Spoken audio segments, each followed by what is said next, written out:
सीतापूर नावाचं गाव होतं. तिथे गोपाळ आणि त्याची पत्नी मालती आपलं गाव जास्त कर्ज आणि सुखा पडल्यामुळे सोडून चालले होते. गावच्या सरपंचाने त्यांची जमीन त्यांच्याकडून घेऊन घेतली होती. सरपंच साहेब, थोडीशी मोहलत अजून देऊन द्या. मी मजदुरी करणं सुरू केलं आहे. मी तुमचे पैसे लवकर परत करून टाकील. आता मी अजून नाही थांबू शकत. तू सगळ्या गावाकडनं कर्ज घेऊन ठेवलं आहे. सरपंचनी त्यांचं उरलं सुरलं सगळं घेऊन टाकलं आणि त्यांना गावातून बेदखल करून टाकलं. एक छोटंसं घर उरलं होतं. त्या गाववाल्यांनी आपल्याकडून ते पण हिरावून घेतलं. मी आता अजून करू तर काय करू? मी सकाळपासून चालत चाललीये. खूपच ऊन लागतंय. कृपा करून आपण कुठेतरी थांबूयात का? बस काहीच दूर अजून एक गाव दिसून येतंय बघ. आपण तिथे जायला हवं. तिथे नक्की काही ना काही काम आपल्याला मिळून जाणार. मला आता थोडी चक्करही येतेय आणि माझ्या पायात चप्पल नसल्यामुळे ना आता पायाला भेगाही पडायला लागल्यात. थांबूयात ना? बरं चल, एक झाड दिसून येतंय. आपण तिथे थांबून जाऊया. तिथे थांबून उरलं सुरलं जेवण जेवून घेऊया. गोपाल आणि मालती त्या गावापासनं थोड्याच दुरीवर एका झाडाखाली आराम करू लागतात. थोडीशी सुकी पोळी आहे. आता ही पण संपली तर भुकेमुळे आपले प्राण संकटात तर नाही ना पडणार? तू चिंता करू नकोस. आपण थकलेलो आहोत, हारलेलो नाही. नक्की जिंकू. गोपाल आणि मालतीनी आपल्या जवळ ठेवलेली सुकी पोळी खाल्ली आणि तिथे थोडा विश्राम करू लागले. तेव्हा गोपालची नजर तिथेच जवळपास बनलेल्या एका घरावर पडली, जिथे एक ठेकेदार आपल्या मजदुरांकडून काम करवत होता. मालती, ते बघ, तिथे एक ठेकेदार नजर येतोय बघ. बहुतेक आम्हाला तिथे काही काम मिळून जावं. तुम्ही जाऊन बोलायला लागा, मी येतेच. गोपाल त्या ठिकाणी जातो आणि बघतो की ठेकेदार आपल्या कामचोर मजदुरांना म्हणतोय, सकाळपासून मी बघतोय तुम्ही सगळ्यांनी फक्त वीटच आणून ठेवल्यात. कोणी सिमेंटकडे बघितलं पण नाही. काम करणं तर दूरची गोष्ट आहे, आता जेवण पण नाही करायचं का?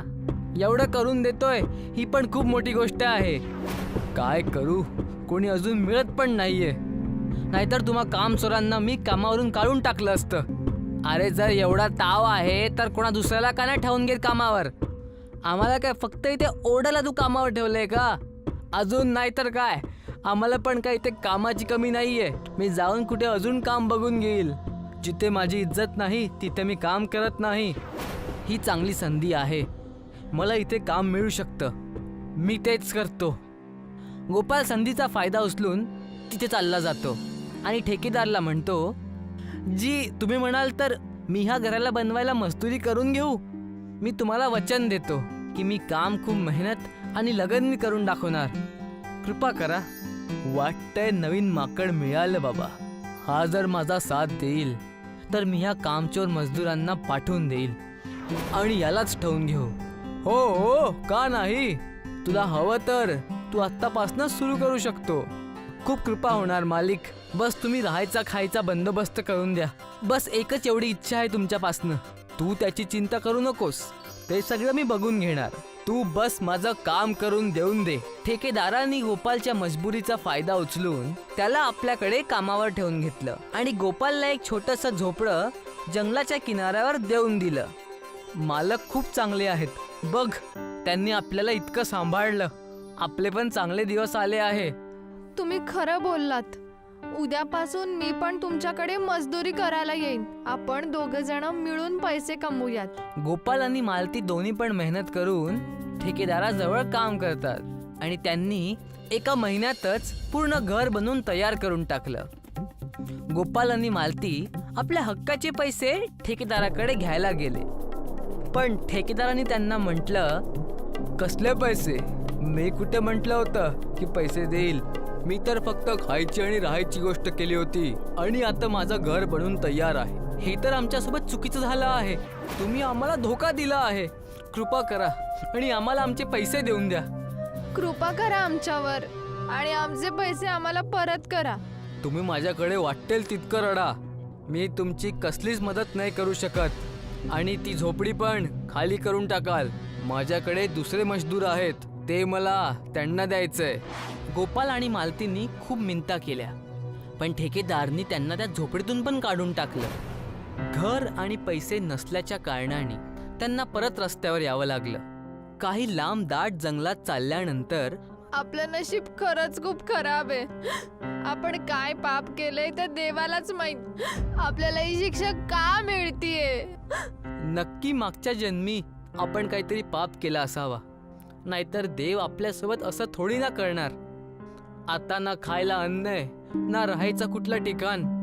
काही दूर अजून चालता चालता त्यांनी बघितलं की एका झाडाखाली एक मोठ्या गरुड्याच्या पिल्ल्याला रानडुकरं त्रास देत होते. ते बघा, तिकडे काही जंगली डुक्कर ते पक्ष्यांच्या पिल्लांना परेशान करतायत. आपल्याला त्यांना वाचवायला हवं. कमीत कमी काहीतरी पुण्य तरी कमवूयात. जा, हट हट. गोपाल त्या रानडुकरांना पळवून टाकतो. गरुड्याच्या लहान लहान पिल्ल्यांना वाचवून घेत. तेव्हा त्यांची आई तिथे येऊन जाते आणि म्हणते, शुक्रिया, तुम्ही माझ्या मुलांचं रक्षण केलं. हे मी कधीच नाही विसरणार. जर तुम्ही नसतात तर ते माझ्या पिल्लांना अजून त्रास दिला असता. तू बोलत कशी आहे? हे कसं होऊ शकतं? मला तर विश्वास नाही होत आहे. मी एक मायावी पक्षी आहे. माझं घर हे खूप वाऱ्यामुळे आंधीमुळे उद्ध्वस्त झालं. आता काय सांगू बहिणी, घर तर आमचं पण उद्ध्वस्त झालंय. तुम्ही माझ्या पिल्लांचा जीव वाचवलात. हे घ्या, हे बक्षीस माझ्याकडून. त्या गरुडाने एक मोठी झेप घेतली आणि आपल्या शक्तीच्या माध्यमाने त्यांना एक मोठं झोपड्याचं घर बनवून दिलं आणि म्हटलं, एक मोठंसं घरट्याचं घर. यामध्ये तू तुझ्या बायको सोबत राहू शकतोस. आता तू तुझ्या गुणांनी आणि तुझ्या मेहनतीने आता खूप चांगलं घर आणि मकान बनव. आता मी तुला आशीर्वाद देते की लोक तुझ्याकडूनच त्यांचं घर बनवतील.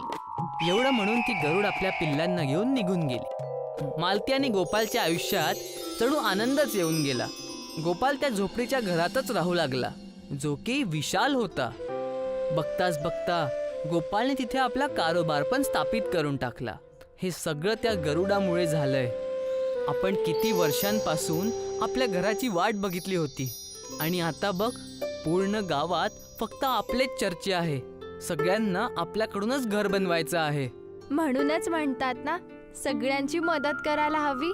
जेवढं मिळालंय तेवढंच आपल्यासाठी चांगलंय. गोपाल आणि मालतीच्या झोपड्याच्या घराबद्दल त्या कपटी ठेकेदाराला माहीत पडून जातं आणि तो त्यांच्या मोठ्या झोपड्याच्या घरात आपल्या मजदुरांना घेऊन चालला जातो. तुम्ही दोघं नवरा बायकोची एवढी हिंमत की इथे येऊन बसून गेले आणि माझा व्यापार चौपट करायच्या मागे लागल्यात. तुमची तर मी, माझे मजदूर तुम्हाला धडा शिकवतील. खूप नाव ऐकलंय तुमच्या झोपड्याच्या घराचं. माझे मजदूर याला तोडून टाकतील. या घराला तोडून टाका. यांचे सामान बाहेर काढून फेकून द्या. जी मालक, आत्ता बघा. असं नका करूत. हे घर खूपच मुश्किलीने बनवले आम्ही. असं नका करूत. जसंच ठेकेदाराचे मजदूर तिथे वार करायला जातात, तिथे एक मायावी गरुड येऊन जातो आणि त्या मजदुरांसमोर उभा होऊन जातो, ज्याला बघून ठेकेदार आणि मजदूर घाबरून जातात आणि त्यांची पावलं आपल्या आप थांबून जातात. तुमच्यातल्या कोणी पण जर एक पाऊल जरी पुढे टाकलं तर त्याचा खूप वाईट परिणाम होईल. गरुडाच्या एवढं म्हणण्यानीच ठेकेदार आणि मजदूर घाबरून जातात. तुम्हाला माहिती तर आहे ना, आम्ही पक्षी कसं डोळ्यांना काढून टाकतो ते.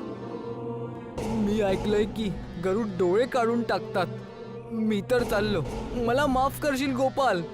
ठेकेदार आपल्या मजदुरांना तिथेच सोडून गरुडाची घाबरून चालला जातो.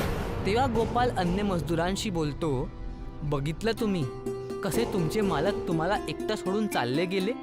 मी आता पण म्हणतोय, माझ्यासोबत हात मिळवा. मी तुम्हाला चांगले पैसे आणि चांगलं काम देणार. बरोबर बोललास तू. आता आम्ही हक्काची कमाई करू. गरुडने पुन्हा एकदा त्यांची मदत केली आणि आकाशात उडून गेला. गोपाल आणि मालती आपल्या झोपड्याच्या घरात आनंदाने राहू लागले. गोपाल त्या शहरातला सर्वात मोठा ठेकेदार बनून गेला आणि मजदुरांसोबत लोकांचं घर बनवून त्यांना देऊ लागला. मीरपूर नावाचे एक गाव होतं.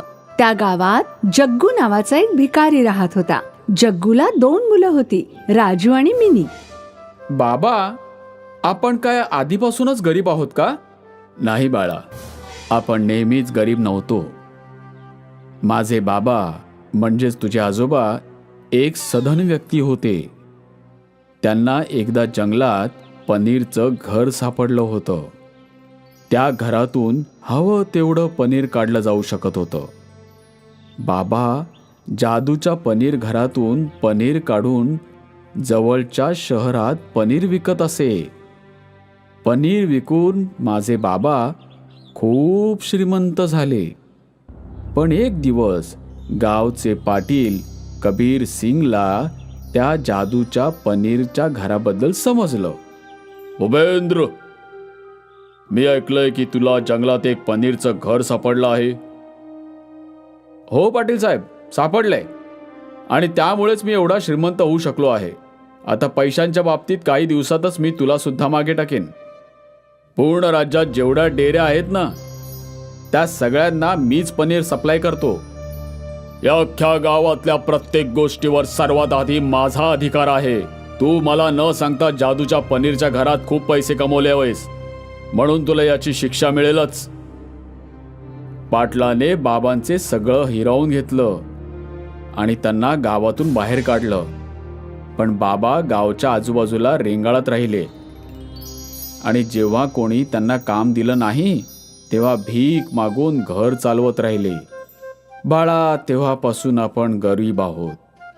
बाबा, ते पनीरचं घर अजूनही जंगलात आहे का? नाही, आता त्या पनीर घराबद्दल काहीच ठाऊक नाही.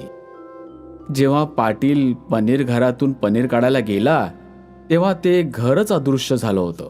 तेव्हापासून त्या पनीर घराबद्दल काहीच ठाऊक नाहीये. कधी कधी जग्गूच्या कुटुंबाची खूप वाईट स्थिती होत असे.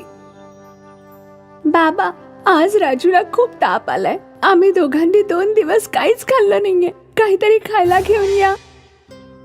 हो बाळा, मी आत्ता कोणाच्या तरी घरून काहीतरी मागून आणतो. त्या दिवशी जग्गू गावातल्या घराघरात फिरत राहिला, पण कोणीच त्याला काहीच दिलं नाही. जग्गू जेव्हा पाटलाच्या घराजवळ पोहोचला तेव्हा त्याला घरातून गरम गरम पराठ्यांचा सुगंध येत होता. पाटील साहेब, दरवाजा उघडा. मी जग्गू आहे. माझी मुलं आजारी आहेत आणि उपाशी आहेत. त्यांना काहीतरी खायला द्या. जग्गू, तू पुन्हा इथे आलास, निघून जा इथून, नाहीतर आत्ता माझ्या नोकरांना सांगून तुला गावच्या बाहेर हाकलून देईन. तुला गावात राहू देतोय हेच माझे उपकार मान. पाटलाने त्याच्या नोकरांना पाठवण्याआधीच जग्गू रस्त्यात एका कोपऱ्यात लपून राहिला. काही वेळाने पाटील घराला कुलूप लावून त्याच्या माणसांसोबत कुठेतरी निघून गेला.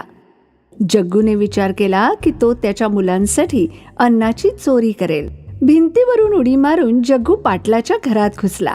त्याने 5-6 पराठे चोरले आणि पळून गेला. त्या दिवशी जग्गूच्या कुटुंबाचं पराठ्यांनी पोट भरलं. भर दुपारी जेव्हा अख्ख्या गावात सामसूम होती आणि जग्गू आणि त्याची मुलं झोपली होती तेव्हा अचानक कोणीतरी जग्गूच्या घराचा दरवाजा तोडून टाकला.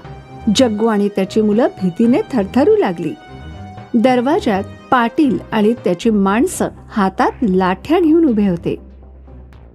जग्गू, तुझी हिंमत एवढी वाढली आहे की माझ्या घरात घुसून चोरी केलीस? CCTV कॅमेऱ्यामध्ये मी तुझ्या सगळ्या हालचाली पाहून आलो आहे. नोकरांनो, जग्गूला चांगला चोप द्या आणि या तिघांना गावातून बाहेर फेकून द्या. असं बोलून गावचा पाटील तेथून निघून गेला. पाटलाचे 2ही नोकर जग्गूला लाठ्यांनी मारू लागले. राजू आणि मिनी त्याच्या वडिलांना असा मार खाताना पाहू शकत नव्हते.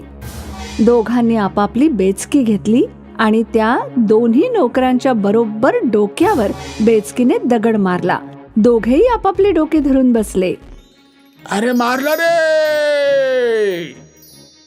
बाबा, चला लवकर पळूया. तिघेही घर सोडून जंगलाकडे पळाले. पाटलाची 2ही माणसं त्यांच्या मागे मागे पळाली. जग्गू, कुठपर्यंत पळशील? तुला आणि तुझ्या मुलांना मी सोडणार नाही. पाटलाची माणसं घायाळ सिंहांसारखे जग्गू आणि त्याच्या मुलांच्या मागे धावत होते. हे आपल्यावर काय संकट आले पप्पा, आता काय करायचं? जग्गूला वाटत होतं की तो आणि त्याची मुलं वाचूच शकणार नाही. तेव्हाच अचानक जग्गू आणि त्याच्या मुलांना पनीरचं घर दिसलं. तिघेही पनीरच्या घरात घुसले. पनीरच्या घरापर्यंत पाटलाची माणसं पोहोचण्याआधीच पनीरचं घर अदृश्य झालं. पनीरच्या घरात तुमचं सगळ्यांचं स्वागत आहे. या जादूच्या घरात तुम्ही हवं तेवढं पनीर काढू शकता. काय ते तुम्हीच जुनं पनीरचं घर आहात का, जे माझ्या बाबांना सापडलं होतं? हो, मी तेच आहे. मी तुमच्या बाबांना सांगितलं होतं की माझ्यामुळे कमावलेल्या संपत्तीचा दिखावा करू नकोस. जर माझ्याबद्दल कोणाला काही कळलं तर मी अदृश्य होईन. पण तुझ्या बाबांनी ऐकलं नाही आणि शेवटी पाटलाला माझ्याबद्दल सगळं कळलं आणि मग मला अदृश्य व्हावं लागलं. तू ही चूक करू नकोस जी तुझ्या बाबांनी केली होती. नाही, मी चूक कधीच करणार नाही आणि तुमच्याबद्दल कोणालाच सांगणार नाही. पण मी न सांगताच कोणाला तुमच्याबद्दल कळलं तर काय होईल मग? तू त्याची काळजी करू नकोस, मी सगळं सांभाळून घेईन. सर्वात आधी जग्गू आणि त्याच्या मुलांनी पोट भरून पनीर खाल्लं. पनीर तर खूप चविष्ट आहे बाबा. असं वाटतंय जणू व्हॅनिला फ्लेवर आईस्क्रीम दुधात टाकून खात आहोत आपण. मुलांनो, आपण उद्यापासून पनीर विकायला जाऊया. पण आपण प्रमाणाबाहेर कमवायचं नाही. आपण तेवढंच विकू जेवढ्याची आपल्याला गरज असेल. तिकडे गावाचा पाटील रागाने वेडा होत होता. तुम्ही दोघांनी माझं नाव धुळीला मिळवलं. आता दोघंही आपलं डोकं जखमी करून आला आहात आणि म्हणालात की ते तिघे अचानक जंगलात अदृश्य झाले. आता मला रंगा आणि मुन्नाला पाठवावंच लागेल. पाटलाने त्याच्या माणसांना जंगलाच्या बाहेर पहारा ठेवायला सांगितलं. पाटलाच्या माणसांनी पाहिलं की जग्गू, राजू आणि मिनी रोज पनीर घेऊन बाजारात विकायला जातात. त्यांनी ही गोष्ट जाऊन पाटलाला सांगितली. मागल्या वेळी ते पनीर घर कुणास ठाऊक कुठे अदृश्य झालं होतं. या वेळेला मला कोणत्याही परिस्थितीत पाहिजे म्हणजे पाहिजे. दुसऱ्या दिवशी जसं जग्गूचं कुटुंब जंगलातून बाहेर पडलं, पाटलाने त्यांना पकडलं आणि तिघांचे हात बांधून टाकले. आता तुम्ही मुकाटाने मला त्या पनीरच्या घराजवळ घेऊन जायचंय, नाहीतर मी तुमचे असे हाल करेन की तुम्ही स्वतःलाच ओळखू शकणार नाहीत. जग्गू, राजू आणि मिनी पाटलाला अनेक तास फिरवत राहिले, पण पनीरच्या घराजवळ घेऊन गेले नाहीत. जग्गू, खूप वेळ झाला. मला वाटतंय तू मला मूर्ख बनवतायस. नोकरांनो, याच्या मुलांना खोल तलावात फेकून द्या. नाही, नको, असं काही करू नका. मी घेऊन जातो. शेवटी जग्गू पाटलाला घेऊन पनीरच्या घराजवळ आला. तर हे आहे पनीरचं घर. नोकरांनो, या लोकांना झाडाला बांधून टाका. आपण पनीर घराच्या आत फिरायला जाऊया. जसे तिघे आत शिरले, ढीगभर पनीर त्यांच्या अंगावर पडलं. पाटील आणि त्याची माणसं पनीरच्या ढिगाखाली दबले गेले. कोणीतरी वाचवा, कोणीतरी मला बाहेर काढा. माझा श्वास बंद झालाय, माझा जीव घुसमटतोय. आधी वचन दे पाटील की तू कधी जग्गूच्या कुटुंबाला त्रास देणार नाहीस आणि मला कधीही शोधणार नाहीस. ठीक आहे, मी वचन देतो. मी गावातल्या कोणत्याच व्यक्तीला त्रास देणार नाही. आता मला वाचवा. मग पाटलाच्या अंगावर पडलेला पनीरचा ढीग अदृश्य झाला. पाटील आणि त्याच्या माणसांनी जग्गू, राजू आणि मिनीला सोडून दिलं आणि मग त्यांच्या घरी ते पळून गेले. विलासपूर नावाचं एक अनोखं गाव होतं. घर सगळ्यांची कच्ची होती, पण मन सगळ्यांचं पक्क. प्रत्येकदा तिथे चहल पहल असायची. जास्त तर गावातले लोक शहरामध्ये कमवायला निघायचे आणि महिन्यात कधीतरी आपल्या गावामध्ये यायचे. गावातली महिला काही छोटं मोठं काम करून घर वगैरे चालवायची. कुठे जात आहेस बाळा मोनो? घरी निघून जा. वादळ येणार आहे आणि पाऊस सुद्धा पडणार आहे. आज माझे बाबा शहरामधून मातीचा भावला घेऊन येणार आहेत. मी तो भावला घुमर चाचा मी तुम्हाला कधीच नाही देणार. पण चल, ते सरळ घरी येणार आहेत. तू आधी घरात जा आणि जोपर्यंत बाबा नाही येत तोपर्यंत तू तुझ्या आईसोबतच राहा. त्यावेळी खूप खतरनाक वादळ सुरू होतं. पूर्ण गावातले लोक आपापल्या घरात जाऊन पाऊस पडून जाण्याची वाट बघत राहायचे. आई, बाबा कधीपर्यंत येतील? मी कधीपासून वाट बघतोय. लवकरच येतील बाळा. बस तू शांत राहा आणि बघ, ते तुझ्यासाठी खूप सगळे गिफ्ट घेऊन येतील. काही वेळातच त्या गावामध्ये खूप मुसळधार पाऊस पडू लागतो. गाव पूर्ण डुबणार असतं. तेव्हा तिथे मोनूचे बाबा तिथे येऊन जातात. भाग्यवान, आपल्याला लवकर इथून निघायला पाहिजे, नाहीतर आपण इथेच फसणार. कारण हवामान खात्याने सांगितलेलं आहे की खूप दिवसापर्यंत पाऊस नाही थांबणार आहे. जर आपण इथे थांबलो तर आपले प्रॉब्लेम्स खूप वाढून जाणार. पण आपण जायचं कुठे? आपलं घरदार, आपलं ठिकाण सगळं इथेच आहे. आणि आता आपल्याकडे राशनही नाही राहिलं.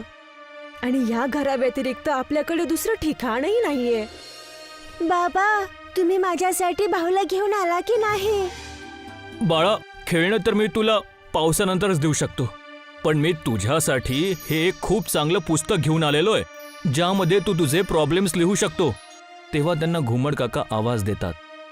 अरे चंद्रकांत बाळा, पूर्ण गाव नदीच्या पलीकडे जात आहे.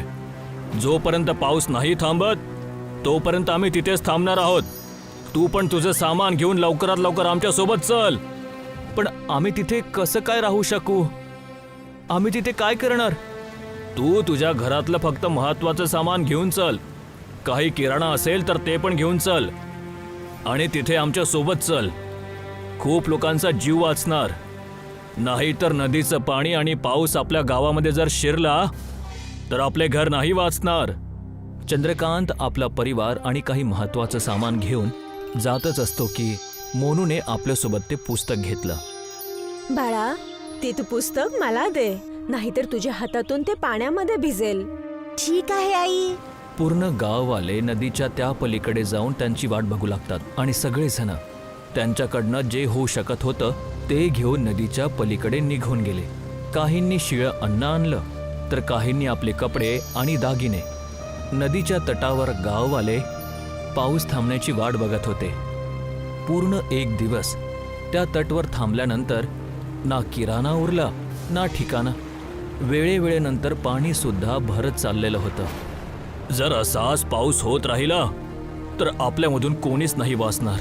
आपल्याला स्वयं इंद्रदेवाला प्रार्थना करावी लागणार आहे, तेव्हा जाऊन काहीतरी होणार.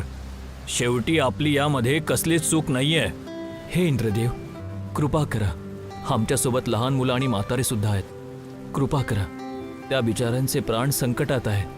त्यांची प्रार्थना ऐकून एक खूप मोठा प्रकाश निघतो आणि इंद्रदेव प्रकट होतात. या पावसाचं कारण म्हणजे स्वतः पृथ्वीचे लोक आहेत. पाऊस थांबून मी तुझ्यावर कृपा तर नाही करू शकणार, पण तुला वाचू नक्की शकतो. तुझ्या मुलाजवळ एक पुस्तक आहे. त्या पुस्तकावर तो जेवढे पण घर बनवणार ते मोठे होणार आणि पावसात भिजणार सुद्धा नाही. जसा पाऊस थांबणार सगळे घर समाप्त होणार. एवढं म्हणताच इंद्रदेव तिथून निघून गेले आणि मोनूने खूप सारे कागदाचे घर बनवले. जसं त्यांना जमिनीवर ठेवलं ते बघताच बघता खूप मोठं घर बनलं आणि त्यात राहू लागले. सगळे विलासपूरवासी कागदाच्या घरात राहू लागले. पाऊस अजूनही खूप चालू होता. आई, मला खूप जास्त भूक लागलीये. काहीतरी खायला दे ना. एवढ्या मुसळधार पावसामध्ये आपल्याकडे खायचं काहीच उरलं नाहीये. आपण काय खाऊ घालू की ज्यामुळे या मुलाचं पोट भरणार? चंद्रकांत घुम्मड काकाच्या खोलीमध्ये कसं तरी भेटायला निघतो. काय झालं चंद्रकांत बाळा, तू एवढ्या पावसात बाहेर का फिरतोय? काय सांगू काका, माझी बायको आणि मुलगा भुकेमुळे उपाशी बसलेले आहेत. जर आपण जेवणाची व्यवस्था नाही केली तर संकट नको यायला. आता तरी आपल्या घरामध्ये हा पाऊस नाही येत आहे, नाहीतर आपलं गावातलं घर सुद्धा पाण्यामध्ये डुबलेलं आहे. माझ्या गावातल्या घरामध्ये काही तांदूळ आणि मसाला आहे. जर आपण तिथे कसं तरी पोहोचलो तर काही दिवसाची जेवणाची व्यवस्था नक्की होणार. माझ्या घरी सुद्धा मी शहरातून आणलेली एक बॅग आहे. जर तिथे आपण जाऊन आपल्यासाठी काही व्यवस्था करू शकतो, खूप चांगलं होणार. या मुसळधार पावसामध्ये आपल्या जीवाची पर्वा न करता दोघंही आपल्या पुरात डुबलेलं गाव विलासपूरमध्ये पोहोचतात. तिथे गेल्यावर त्यांना कळतं की त्यांच्या गळ्यापर्यंत पाणी भरलेलं आहे. इथे तर पूर्ण गळ्यापर्यंत पाणी भरलेलं आहे. जर आपल्या घरातला किराणा ओला झाला असेल तर आपण काय करणार? आपलं इथून परत जाणंच ठीक आहे. नाही, मी माझा किराणा घराच्या वरती स्टीलच्या टंकीमध्ये ठेवलाय. जर ती टंकी आपण घेऊन गेलो तर आपलं काम होऊन जाणार. थांबा, मी जाऊन घेऊन येतो. तुम्ही इथेच थांबा. चंद्रकांत घुम्मड काकाच्या घरी जाऊन जे घर पाण्याने अर्ध भरलेलं होतं तिथून किराणाची टंकी घेऊन येतो. घुम्मड काका आणि चंद्रकांत सगळा किराणा घेऊन कागदाच्या गावात पोहोचतात. त्यांच्या हातात किराणा बघून पूर्ण गाववाले खूप खुश होतात. या तांदूळाने आपण खिचडी बनवून खाऊ शकतो. यावरती आपण काही दिवस अजून चांगले इथे राहू शकतो आणि सगळ्यांचं पोटही भरेल. पूर्ण 2 दिवस उलटल्यानंतर पाऊस थोडा कमी होतो. वाटते पाऊस बंद होणार आहे. जर असं झालं तर आपलं विलासपूर गाव, तिथे जाऊन आपण राहू शकतो. काही वेळातच पाऊस थांबतो. सगळेजण खूप खुश होतात. पावसाचं बंद झाल्यानंतर सगळं गाव इंद्रदेवताच्या म्हणण्यानुसार गायब होऊन जातो. सगळेजण विलासपूर गावामध्ये पोहोचल्यावर पाणी कमी होण्याची वाट बघतात. अरे बघ, कच्चं घर असताना सुद्धा हे पाण्यामध्ये नाही डुबलं. हे नक्कीच इंद्रदेवाची महिमा आहे.